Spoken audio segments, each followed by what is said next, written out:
Welcome to our video for the pandemic challenge. So our concept design for a product to limit or prevent any future pandemics is a public transport indicator which prevents people sitting unnecessarily close on public transport.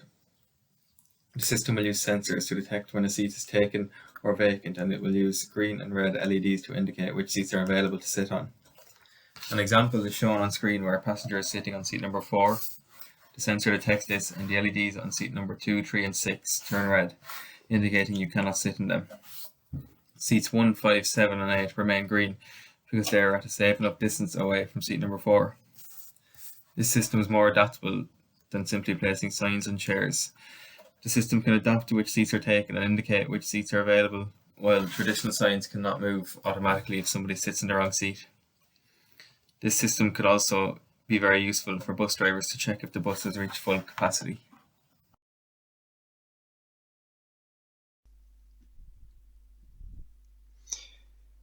Here is a circuit diagram of our prototype. It's a simple circuit, but these would operate in a system with a unit above each seat. Here is our physical prototype. As we get limited resources, a second red LED is in place of a nearby unit. The unit measures the distance to the seat. When the seat is taken, the distance decreases, causing red lights to go off, showing this seat and the nearby seats are unavailable. This also works in reverse. A passenger leaves, distance returns to normal, red LEDs go off, green goes on. This is the code we came up with to implement our idea.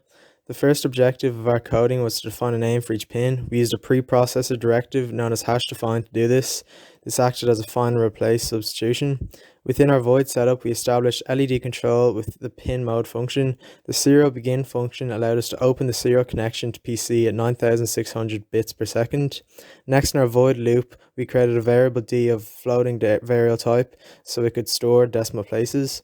We use an if statement to control the LED based off the value of variable D. In the final section of our code, we ensure all pin modes are set correctly and send a trigger pulse which causes the rangefinder to emit the ultrasonic pulse. Digital write is used to set the voltage on the trigger pin.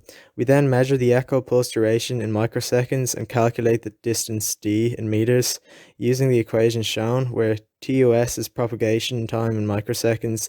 The second term converts time to seconds.